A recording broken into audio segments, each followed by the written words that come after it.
Dear students, आज हम political science की क्लास 12th का unit 1 cold war and non aligned movement, शीत युद्ध और गुटनिरपेक्ष आंदोलन की फर्स्ट वीडियो देखेंगे।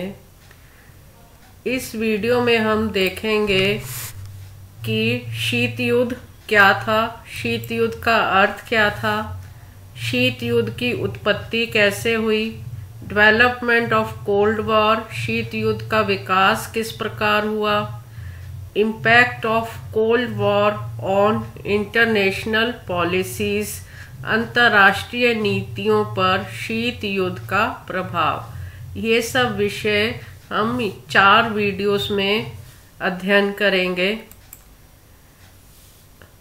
अगस्त 6, 1945 को यूनाइटेड स्टेट्स ऑफ अमेरिका ने जापान के ऊपर 2 बम गिराए।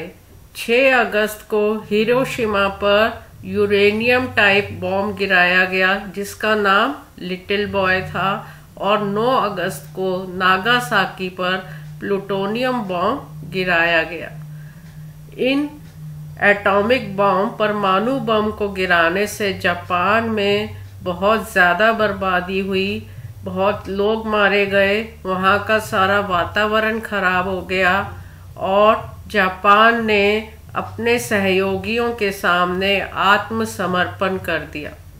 और 15 अगस्त 1945 को जापान के आत्मसमर्पण करने से द्वितीय विश्व युद्ध समाप्त हो गया।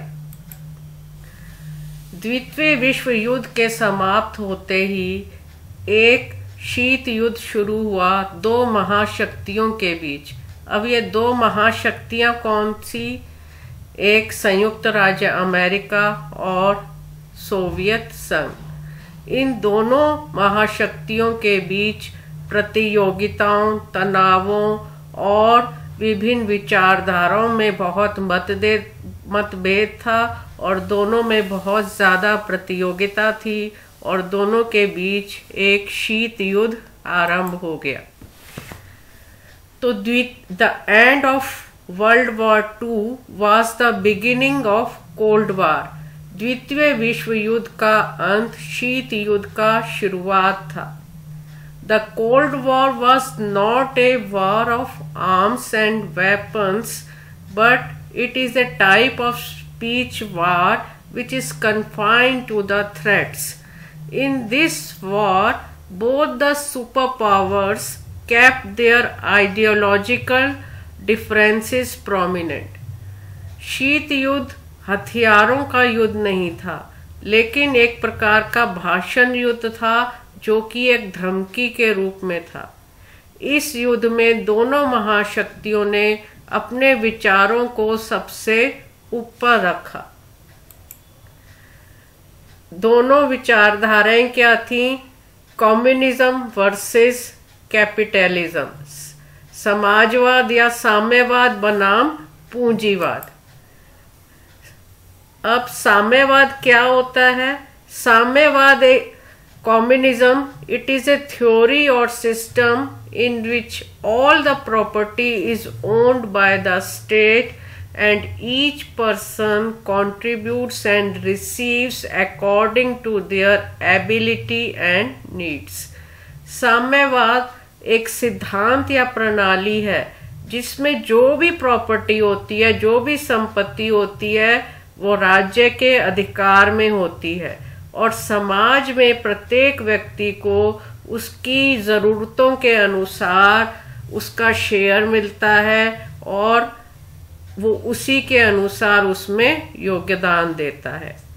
Capitalism is an economic and political system in which the country's trade and industry are controlled by private owners for the profit rather than by the state.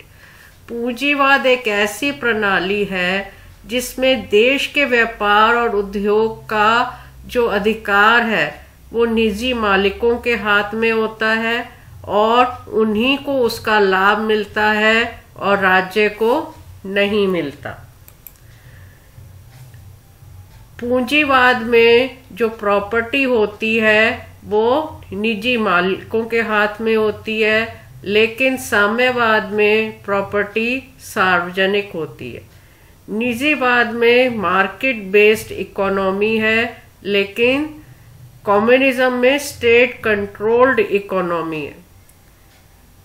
Capitalism means पूंजीवाद के अंदर जो प्रॉफिट है वो निजी मालिकों को मिलता है, लेकिन साम्यवाद या कम्युनिज्म में जो भी हमारे पास प्रॉफिट होता है और या धन होता है वो सभी व्यक्तियों में समान वितरित किया जाता है।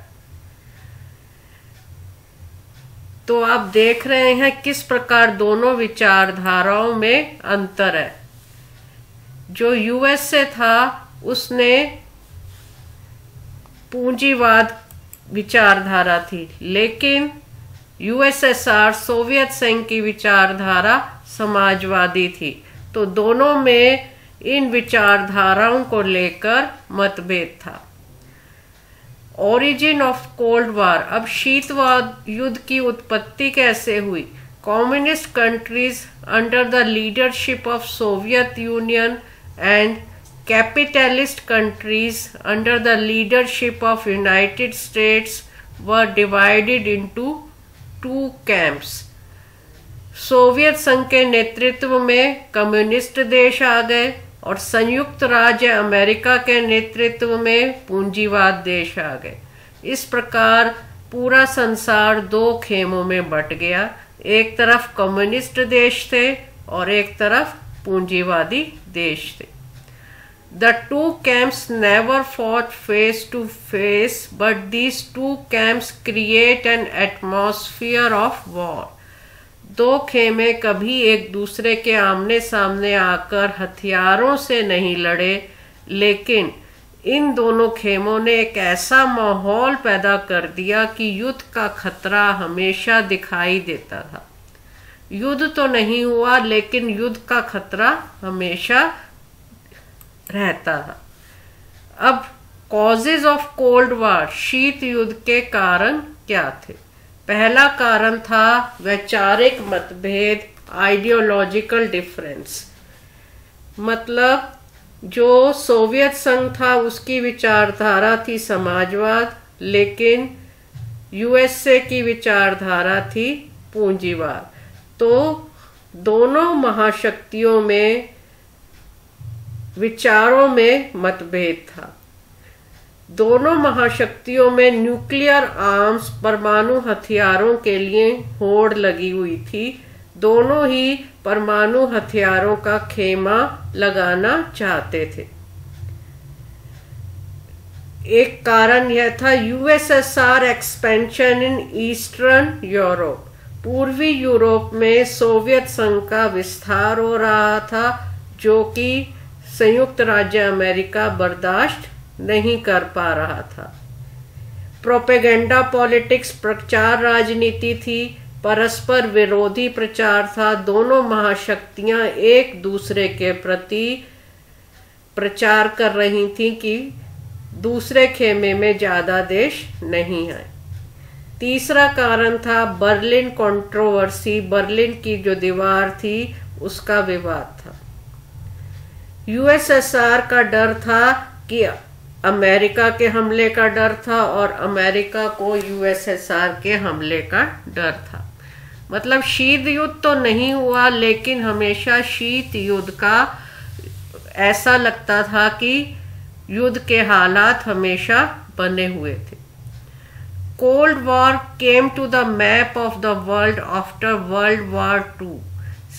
द्वितीय विश्व युद्ध के बाद संसार के नक्शे पर एक शीत युद्ध उभरा, जो 4 चरण में हम इसको पढ़ सकते हैं।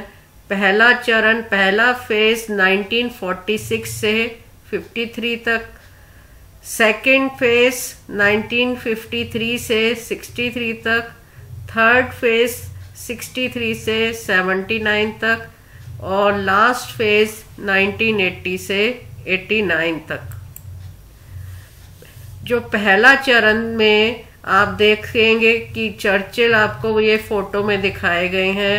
इन 1946 Churchill criticised the communism of Soviet union.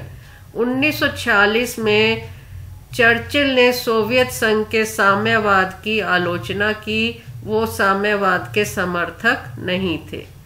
मार्च 1947 में ट्रूमैन सिद्धांत ने कम्युनिस्ट प्रसार को रोकने का सुझाव दिया। एक ट्रूमैन सिद्धांत आया जिसने साम्यवादी विचारधारा को रोकने के लिए सुझाव दिए। ट्रूमैन सिद्धांत क्या था? President Harry S Trueman established that United states would provide political, military and economic assistance to all democratic nations under threat from external or internal forces। राष्ट्रपति हैरी एस ट्रूमैन ने यह कहा कि संयुक्त राज्य अमेरिका अगर किसी देश के ऊपर सैन्य या आर्थिक सहायता की ज़रूरत होती है या उसको किसी भी तरह का खतरा होता है तो संयुक्त राज्य अमेरिका उनकी सहायता करेगा। तो संयुक्त राज्य अमेरिका ने कहा कि अगर किसी देश पर किसी भी तरह का खतरा, राजनीतिक, सैन्य या आर्थिक खतरा मंडराता है तो संयुक्त राज्य अमेरिका उनकी सहायता करेगा। इसके बाद आया मार्शल प्लान, मार्शल योजना। अब यह मार्शल प्लान क्या था? The Marshall plan was an American initiative for foreign trade to western Europe. The goal was to rebuild war-torn regions, remove trade barriers, modernize industry, improve European prosperity and prevent the spread of communism। Marshall plan America की एक पहल थी जिसमें उसने पश्चिमी Europe के अंदर व्यापार को बढ़ाना शुरू किया। मार्शल प्लान का उद्देश्य था कि द्वितीय विश्व युद्ध के बाद जिन क्षेत्रों में जो भी आर्थिक कमजोरी आई है या वहाँ पर जो व्यापार है वो कम हो गया है, उन क्षेत्रों को दोबारा से रीबिल्ड, दोबारा से बनाया जाए। वहाँ पर जो उद्योगों हैं उनका आधुनिकीकरण किया जाए और यूरोप के विकास में योगदान दिया जाए। और उन मार्शल प्लान का मुख्य उद्देश्य था कम्युनिस्ट को खत्म करना। तो अमेरिका की यह योजना थी कि जो भी द्वितीय विश्व युद्ध के अंदर जो देशों में जो भी आर्थिक कमजोरी आई है या वहाँ पर जो वो क्षेत्र हैं वो तहस नहस हो गए हैं, तो उन क्षेत्रों को दोबारा से बनाया जाए, वहाँ पर उद्योगों को बढ़ाया जाए और समाजवादी विचारधारा को खत्म करना इस मार्शल प्लान का मुख्य उद्देश्य था।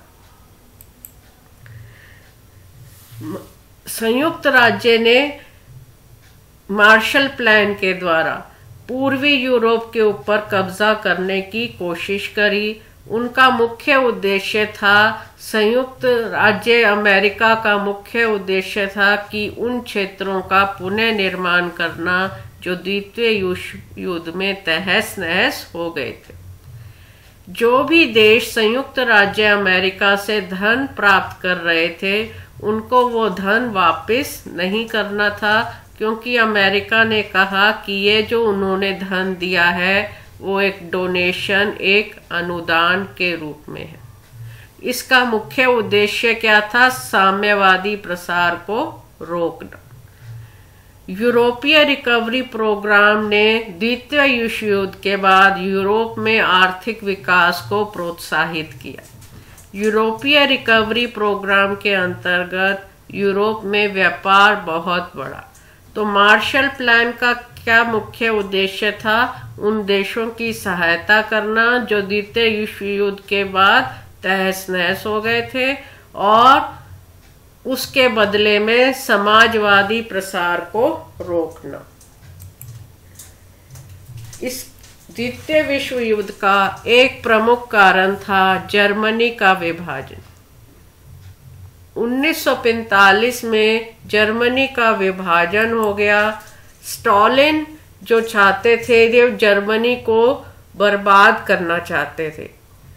Stalin wanted to destroy Germany and USSR had been stripping East Germany of its wealth and machinery. Stalin Germany को नष्ट करना चाहता था और सोवियत संघ अपने धन और मशीनरी का पूर्वी जर्मनी से छीन रहा था। After the Second World War, defeated Germany was divided into Soviet, American, British and French zones. The city of Berlin was also split with the Soviet taking the eastern part. द्वितीय विश्व युद्ध के बाद Germany Soviet संघ, अमेरिकी, British और फ्रांसीसी क्षेत्रों में विभाजित हो गया। इसी के अनुसार बर्लिन शहर को भी विभाजित कर दिया। The communist leaders of East Germany go ahead from Soviet leader Nikita Khrushchev to begin the sealing off of all access between East and West Berlin. पूर्वी और पश्चिमी बर्लिन में जो आपस में एक दूसरे से रख रखाव था, जो आपस में एक दूसरे के यहाँ आना जाना था ईस्ट और वेस्टर्न बर्लिन में, उसको बंद करने की, सील करने की कोशिश करी गई। पूर्वी जर्मनी के कम्युनिस्ट नेता वॉल्टर उल्ब्राइट ने सोवियत नेता निकिता खुर्शेव से पूर्वी और पश्चिमी बर्लिन के बीच सभी पहुंच को बंद करने की शुरुआत कर दी। मतलब पूर्वी बर्लिन के लोग पश्चिम बर्लिन में नहीं जा सकते, पश्चिम बर्लिन के लोग पूर्वी बर्लिन में नहीं जा सकते। सैनिकों ने 12-13 अगस्त की रात को काम शुरू कर दिया और पूर्वी बर्लिन की सीमा के अंदर 100 मील से अधिक कांटेदार तार बिछाई गई। यह तार 6 फुट ऊंची और 96 मील लंबी दीवार में बदल गया। इस तरह जो बर्लिन था, पूर्वी बर्लिन पश्चिमी बर्लिन से पूरी तरह कट गया। The Berlin wall was one of the iconic symbols of cold war. Berlin की दीवार शीत युद्ध के एक प्रतीक के रूप में थी। बर्लिन की दीवार जो थी उसने शीत युद्ध का मार्ग प्रशस्त किया। बचने के प्रयासों को रोकने के लिए 1970 में दीवार की ऊंचाई 10 फीट तक बढ़ा दी गई। मतलब जो पूर्वी बर्लिन था वो पश्चिमी बर्लिन से पूरी तरह कट गया और बर्लिन में एक बर्लिन की दीवार खींच गई। फिर हम देखते हैं कि क्रांति की लहर के कारण बर्लिन की दीवार गिर गई। दीवार का विध्वंस आधिकारिक तौर पर 13 जून 1990 को शुरू हुआ और नवंबर 1991 में पूरा हुआ। अक्टूबर 1990 तक जर्मनी फिर से जुड़ गया। लोगों ने बर्लिन की दीवार गिरने का जश्न बनाया। 25 दिसंबर 1991 को जब गोर्बाचेव ने इस्तीफा दिया तो सोवियत समाजवादी गणराज्य भी भंग हो गया। तो आप देखते हैं कि शीत युद्ध के दौरान पूर्वी बर्लिन और पश्चिमी बर्लिन 2 खेमों के अंदर बट गया था। बर्लिन का विभाजन हो गया था और जब बर्लिन का विभाजन हुआ तो लोगों में जब क्रांति की लहर आई तो लोगों ने बर्लिन की दीवार गिरा दी और बर्लिन की दीवार गिरने के बाद ही आप देखते हैं कि सोवियत संघ का भी गणराज्य भी भंग हो गया। आई होप आपको यह वीडियो समझ आई होगी। तो इस वीडियो को आप लाइक और सब्सक्राइब ज़रूर करिए और इस वीडियो को ध्यान से देखें। Thank you very much.